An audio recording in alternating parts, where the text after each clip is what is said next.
Anne here, and this is More Than a Love Interest, the show where we talk about the arcs of female characters in film. Today, we are discussing Princess Jasmine in 1992's Aladdin and how good a role model she really is.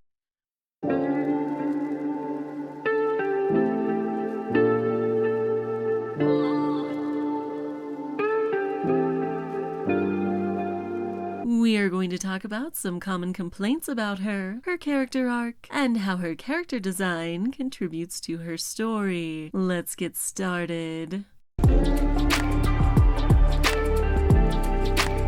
Alright, here we go. I see that there are a few complaints about Jasmine going around that I want to address.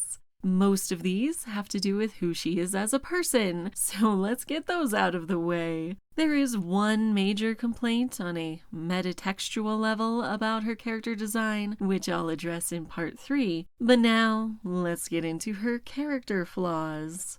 I must intercede on Jasmine's behalf. First, is Jasmine a spoiled brat? Then maybe I don't want to be a princess anymore. Well, there's a bit more nuance than that. We are, after all, witness to her first foray into the real world, the first time she has ever left the palace. That means this is the first time she's seen anyone who wasn't related to her, a servant or Jafar.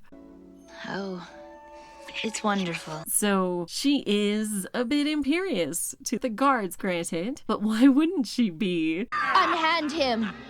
By order of the princess. She's the apparent only child of the Sultan, growing up with no siblings or anyone of similar rank. Her father is in charge of her, barely. Allah forbid you should have any daughters. And everyone else is hers to command. Believe me, I will. How else would she handle these situations? Well, fortunately Aladdin is there to show her another way to handle things. I don't have any money. Tragic, isn't it?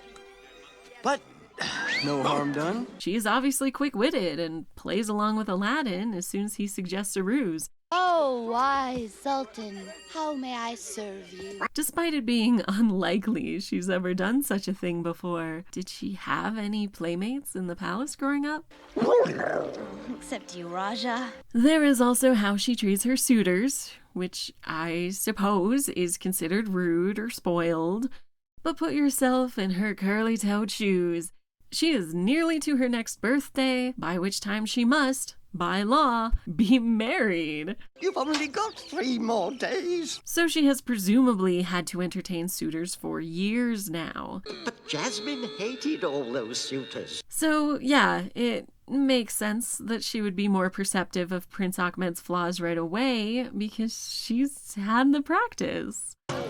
You are a worthless street rat. You were born a street rat. You'll die a street rat. And only your fleas will mourn you. And that she would be immediately dismissive of him as a result. This is the most important decision of her life, and she has mere days left in which to make it. She doesn't have time for this idiot. You were just playing with that overdressed, self-absorbed Prince Ahmed, weren't you? Okay, so how about how she treats Prince Ali? Well, he doesn't do much to ingratiate himself with her. I am Prince Ali Ababwa. Just let her meet me. I will win your daughter. Why, I even have servants who go to the marketplace for my servants. That doesn't make her think he's worth her time. Genie tells him, You really ought to be yourself. and he is very clearly not doing that. I gotta be smooth, cool, confident. She can tell. Wait, do I know you? When he slips and talks like himself, she immediately pays more attention and is nicer to him. What? Do you trust me?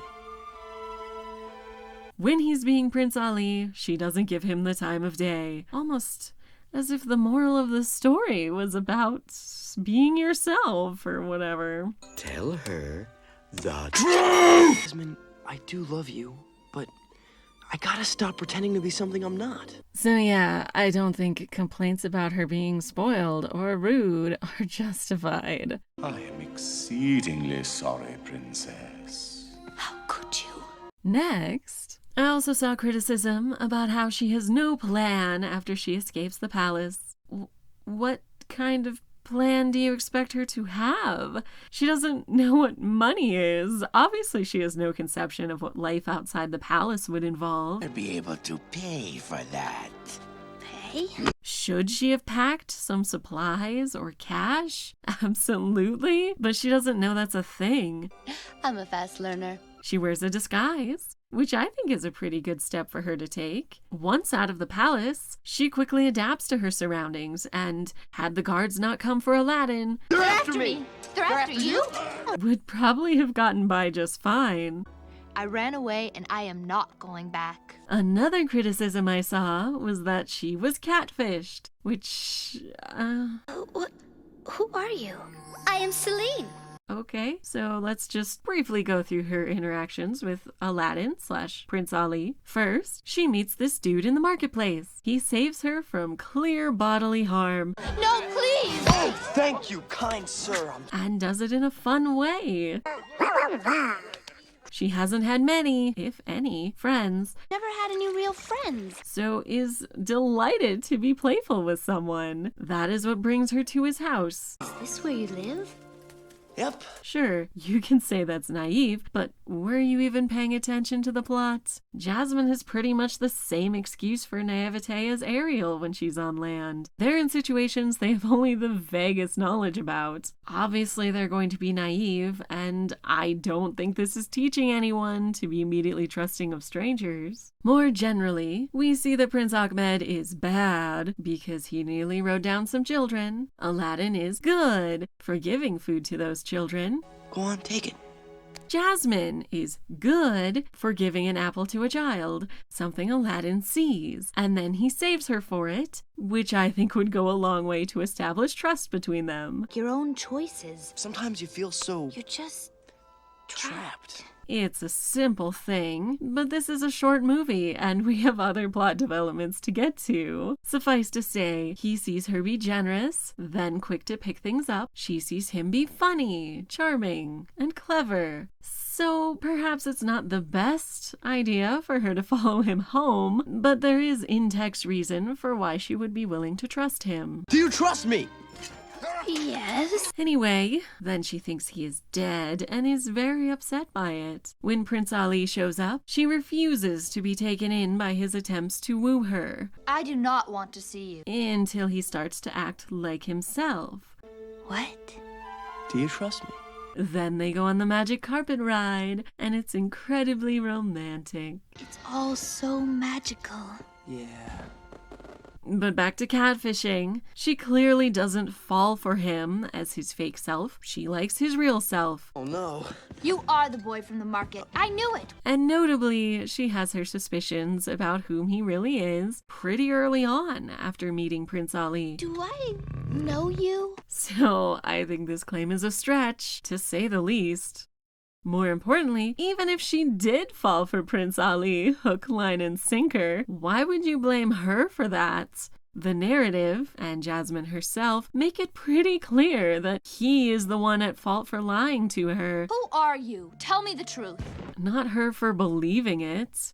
So, really, most of the complaints I've seen about her character are pretty uncharitable takes that refuse to consider what we actually know about her. She's a princess who's never been outside. If anything, I'd say she is unrealistically more clever and kind than such a person would likely be in real life.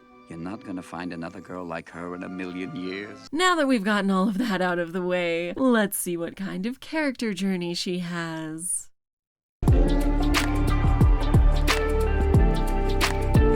Now, of course, unlike the previous princesses I've talked about, Jasmine is not the main character and doesn't even have her name in the title. Aladdin! Hello, Aladdin. Nice to have you on the show. So this is obviously Aladdin's story, and it is constructed around his character arc, not hers. However, I think she is fairly well fleshed out, and is certainly going on her own arc at the same time. To begin, Jasmine's central conflict is that she feels trapped in a situation where no one understands her, Please try to understand. I've never done a thing on my own. which resolves by finding someone who does. To fit that into the heroine's journey, the feminine would be her role as a princess, something she rejects at the beginning and accepts by the end. The first step of the heroine's journey is separating from the feminine. For Jasmine, as with many characters, this is leaving home for the first time. That makes this as much her coming-of-age story as it is Aladdin's. This scene with the Sultan is particularly on the nose, since he coddles this little bird and puts it back. I just want to make sure you're taken care of. While she lets all the birds loose. She feels misunderstood and suffocated at home. Trapped. So she must leave in order to figure herself out. And that starts her own story. But I can't stay here and have my life lived for me. The second step is to find masculine allies. In this case, obviously, that would be Aladdin and Abu, arguably. And does Abu have anything else to say? They are probably the most apt version of masculine allies that I've talked about, since the princess doesn't meet them until she has already left home and is on her journey. In a lot of the other stories I've covered, and especially other Disney princesses, the masculine allies tend to be sidekicks she already had at the beginning. Anyway, Aladdin and Abu know how things work in the marketplace, and Jasmine very much does not. What are you doing? Just play along. So they show her the ropes, and she catches on quickly. I'm a fast learner. Since this is a pretty short movie, and Jasmine is not the main character, the next couple steps are brief, but I do think they exist here. The third step is the road of trials. Jasmine's road, as it turns out, is not a long one, but her trials are spending time in the marketplace and the exciting methods of reaching Aladdin's home. You don't seem to know how dangerous Agrabah can be. In most stories, this step tends to make up about the first third of the movie, with the heroine going through a lot with her new allies. But there wasn't a lot of time to spend in the marketplace, so on to the next one. Again, this is short, but the next step is the illusion of success, where the heroine feels she has figured out how things are with the help of her allies and is comfortable, except that's torn away for some reason or another, generally to show that she needs to be back in touch with the feminine in order to self-actualize. Father must have sent them. She is successful because she survived the whole day outside the palace. She learned how to get by in the marketplace. She figured out some fun acrobatics. And she found someone who seems to actually understand her. You're just Trapped. It's an illusion because she can't stay here. They're after me! The next step is when the heroine experiences spiritual aridity because the illusion of success is shattered and she is left having to go back to square one, basically. by order of the princess. Jasmine experiences this when the guards come for Aladdin. She's startled, of course, but becomes deeply upset when she learns of his death. Death by beheading. Especially since it is framed as her fault. It's all my fault, Raja. According to Jafar, anyway. What was his crime? Why, kidnapping the princess, of course. The sixth step is the descent, when the heroine goes to the metaphorical underworld to remember who she is and strengthen her resolve. And Jasmine does not really do this. Unfortunately, other than this moment of crying, we don't really see what's going on with her, or how she goes from this to being dismissive of her next suitor. How dare you? Perhaps her grief explains why she is so quick to judge him, but that's not made clear. Now, tell me everything. Oh well, on to the next. The seventh step is the urgent yearning to reconnect with the feminine. I don't think Jasmine is especially urgent about it, but she does long to reconnect with Aladdin. Do I know you? He made her feel seen and like someone could understand who she is as a person. Well, He wishes there was something he could do to help. So she wants to reconnect to that relationship again. Thus, as she recognizes Aladdin in Ali and responds to him, You are the boy from the market. I knew it. she is trying to do that reconnection. Not that strange. Next, the 8th step heals the split with the feminine. Again, this is through Aladdin, and specifically when she learns that he is the person she met before. Why didn't you just tell me? She still thinks he's Prince Ali, of course, Father, I choose Prince Ali. but this means she might have a future after all, Prince Ali. so long as she is allowed to remain herself. I'm so happy. If she is required to get married, it would not be a sacrifice if it's with someone who understands her. Good night, my handsome prince. Sleep well, princess. The 9th step is making peace with the wounded masculine, and this doesn't happen until all of the stuff with Jafar goes down. What have you done? Trust me! This is Aladdin's story, and while Jafar is a bit of an antagonist for Jasmine, When I am queen, I will have the power to get rid of you. facing off against him isn't particularly meaningful for her arc. The law says you must be married to a prince. And we will talk about this in a moment. But anyway, this part is more of a hindrance than a way to move forward on her path. They find quality in a wife. I will never marry you. But she does make peace with both masculine figures in her life. She reconciles with her father as they find an acceptable solution to the impending marriage she must have. It's that law that's the problem. Father? Though, if they're changing the law anyway, it's strange not to mention that it means postponing her wedding as well, which the rest of the series certainly indicated is what happens. So it goes short and sweet. They were wed down the street. May their marriage be truly blessed. And then she also makes peace with Aladdin. Now she finds out who he really is. I'm sorry I lied to you about being a prince. I know why you did. And she has to accept that aspect of him as well. I choose you, Aladdin.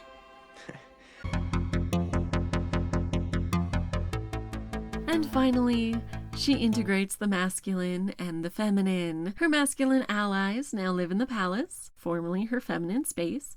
She made peace with her father and accepts Aladdin for who he is, just as he accepts her for who she is. But I gotta stop pretending to be something I'm not. I understand. So it's a happy ending all around. Aladdin. Call me Al. Jasmine's journey is not especially fleshed out, but I think we can still say it's there. And since this is definitely Aladdin's story, I find it pretty meaningful that they took the time to give her a character arc as well. She could have been a much more minor character, just the princess that Aladdin is trying to get. There's this girl. Wrong! Instead, she has her own way of dealing with all of this and grows and changes as a person. She comes of age as well as the hero, and I think it's one of the reasons why she is included in the princess lineup. It wasn't a brand when this came out, but she was very popular because they put effort into her as a character. So I'm glad she is part of the group. She was always one of my favorites, though perhaps more because of the TV show, and because of how unique she is compared to the rest, especially those that came before her. And let's get into that difference a bit more. Alright, for the third part, we're going to talk about the visual representation of female characters, which is especially important in animation. But let me just rip off this band-aid right away, in case you think it's a hot take. This movie is not good representation. If you watch it on Disney Plus, it now has this disclaimer in front of it, probably due to some harmful stereotypes I'm not going to get into. If you want to know more, here are a couple people more qualified than me to talk about its representation of Middle Eastern cultures. However, I am going to get into some of the ways women are depicted in this film, because I find it concerning regardless of their ethnicity, and the fact that they are Middle Eastern, an area that Orientalism has over-sexualized for hundreds of years, makes it worse. The movie doesn't explicitly show a harem, well, the Western idea of what a harem is, but, well, it's not great. First, let's talk about the ladies in the background. For group numbers, we cut to these three. Compared to the other mermaids in The Little Mermaid, they were as scantily clad, but they moved around like this, not like this. Don't underestimate the importance of body language. Sultriness is not new for animation, but the prevalence of it here, with some of the only women of color in Disney canon at the time, is something I thought I'd better point out. Now back to Jasmine. Her design is very similar to Ariel's in terms of, unrealistic standards for female beauty or whatever. Big eyes, tiny waist, etc. She's got these eyes and this hair. Wow. And her smile? I'm also comparing her to Ariel specifically because they are similarly dressed for a lot of their respective scenes. So my point is that she isn't drawn more sexily or more scantily clad than the other princesses. But she is remembered as the sexy one, so let's get into why that is. I'm rich too, There are two main reasons, I think. First, there is this whole scene where she tricks Jafar into thinking she is in love with him. Twisted. And my main problem with it is that the audience is put in Jafar's shoes by it, not in Jasmine's. I have an older video that I'm not necessarily suggesting you watch, but it's about another captive woman, Elizabeth Swann, in the first Pirates movie. I commended that movie for having Elizabeth be in this vulnerable situation where she is dressed in her nightgown, then made to change into a dress that is very sexy and improper in universe, as well as then wet in a shift later. But the point is, despite all of that, we the audience are not shown her the way the pirates are no doubt looking at her. They may be leering at her in this dress or in her nightgown, but the camera doesn't ever once film her so that we join in. And I think that's the difference here. Jasmine is in this vulnerable situation, being made to wear a sexier version of her usual outfit. And while the framing of the scene could have been worse, it could also have been much better. We didn't need to have her with that veil or with suddenly loose hair or walking that particular way. I like this framing of her face. First afraid and then thinking, because that puts us on the same page as her. I don't like this framing of her being afraid or how she stands up. When we cut to Jafar, we are seeing him in the third person, so to speak, and are not viewing him as she sees him, which would have kept us in her perspective, but we are definitely seeing her as he sees her, which is,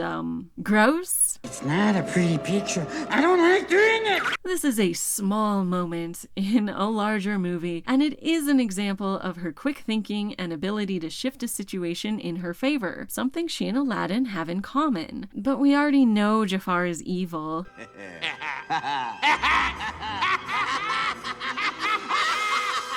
We didn't need to see her subjugation to get that point across. And we certainly didn't need to have it framed so that we are complicit, even briefly, in that subjugation. Also, I don't think this scene makes sense for his character either. He does not like Jasmine and is pretty clear about that. Marry the shrew. I become the sultan. The idea has merit. But as it stands, he already is in full control. I wish to rule on high as Sultan. Finally, you will bow to me. Abject humiliation. Making her fall in love with him just seems like maybe a lateral move, or actually more of an annoyance, since he already thinks she's a nuisance. Her being besotted with him would hardly limit that. Jafar. So then, not only do we inexplicably take the viewpoint of the creepy old man being seduced by a young woman, but he wouldn't even want this either. I'll teach you some respect. For Princess Jasmine to fall desperately in love with me. I get that she is showing how clever she is, but I think this is really that Orientalism breaking through. Of course she's gonna show her intelligence by seduction. That's what those harems of belly dancers do, am I right? Like, They're in the palace where she grew up and basically has never been outside of. Surely there is some way she could distract him that didn't sexualize her. Bottom line, what can I say but yikes? Alright, then, the second thing, let's talk about kisses. Snow White's first kiss with her prince is at the end of the movie. Same for Aurora, Ariel, and Belle. Cinderella is similar to Jasmine in that she goes for a kiss on their date, except she's interrupted by the clock. So Jasmine is the only one, thus far, to kiss her man in their romantic moment, and she does it twice. And then kisses Jafar as a distraction. To be clear, it's perfectly fine for Jasmine to be willing to kiss Aladdin in these situations. She is days away from when she has to be married, after all. You've only got 3 more days. However, when Ariel goes for a kiss on her first date, Ursula says, "The little tramp." I'm not saying we should agree with Ursula, but these are G-rated movies and even getting a kiss is pretty spicy for the medium. So while I, as an adult, think having a little more romance in films is good actually, and miss when that was more common than it currently is, I also think it's pretty telling that the princess who is the most advanced, as my grandmother would say, is the first one who isn't white. And given the history of how women from this general region have been sexualized from the Victorians onward, I think that's a problem. I don't normally bring up the straight-to-DVD sequels of these films or their spin-off TV shows because, well, none of those really took over from the original movie, but I was around for the sequels to Aladdin, and I watched the Aladdin TV show every day when I was a kid. And I adored Jasmine. I'm not a flower you can keep in your garden. I need my family and friends. And I think those other versions of her are the reason why. In those, she was given more to do and more to wear, and was not sexualized really at all. But we have fun. She was really fleshed out as a woman and as a ruler. Father, you can't carry out Kalim's invasion plans. Lives will be lost if we go to war. Her relationship with Aladdin developed more, so it was definitely an OTP. We may have our differences, but nothing can come between us. It went into a lot of Arabic folklore. It slapped. Petition for Disney Plus to make it available. So anyway, what I'm saying is that Jasmine's character is pretty good in this movie. And the complaints I talked about in the first section are all ridiculous. But there are a couple issues that I think should be considered. Not necessarily ruling out watching it, but would perhaps be a good discussion to have. And both issues can be rectified if you at least watch the sequels. Even better if you can watch the show. Then we get to see her be smart in a lot of ways that don't rely on feminine wiles. And she becomes more of her own character instead of so closely tied with Aladdin. I am not a prize to be won. Overall, I love Jasmine. I remember playing with my toys of her a lot, probably more than any of the other princesses. She has a pretty good arc, considering the movie isn't about her. But is Jasmine a good role model? Well, I think that depends on what you're looking for. Do I want little girls to look up to someone who stands up for herself? The law is wrong. How dare you? When I am queen, I will have the power to get rid of you. Who sees through jerks and is not swayed by wealth or influence? With that overdressed, self-absorbed Prince Ahmed, weren't you? A prince like you. And every other stuffed shirt, swaggering peacock I've met. Who thinks quickly on her feet and can get out of most situations using her intelligence. I'm a fast learner. Who has such high standards in men that she only falls for a canonical diamond in the rough? Only one made it to here. One whose worth lies far within the diamond in the rough. It is I, Aladdin. Proceed. Yeah, seems like a good role model to me. She makes mistakes, sure, and is a little naive, but the great thing about fiction is that watching her story unfold can help anyone watching learn from her mistakes. And Jasmine does move a bit faster than the other princesses, but I also don't think that's a real issue. She's one of the few that actually waits to get to know each other before getting married, and including the sequels really adds to how good of a role model she can be to girls. More importantly, I think Jasmine is a great role model for the little boys watching. She is fleshed out as a real person with flaws and virtues, and she sees through Aladdin's posturing. Did you think I was stupid? No! That I wouldn't figure it out? And this is a movie for boys, much more than the previous princess movies. So including her, and especially having her be a person who stands up for herself, who is discerning, and is not a prize to be won, is a pretty big deal. I mean, Aladdin is not a prince. He is not especially heroic in the classical sense. He goes after what he wants through deceit and thievery. And I think it's hugely important that Jasmine, as the woman he wants, is very much not swayed by any of those methods. She is only won over by him being honest and being himself. That's a great lesson for kids, especially since there are a lot more stories of smooth-talking men getting the woman they want through dishonest tactics. And wrong! And how Jasmine acts in opposition to Aladdin's deception is a really good story for everyone, if you ask me. Huzzah!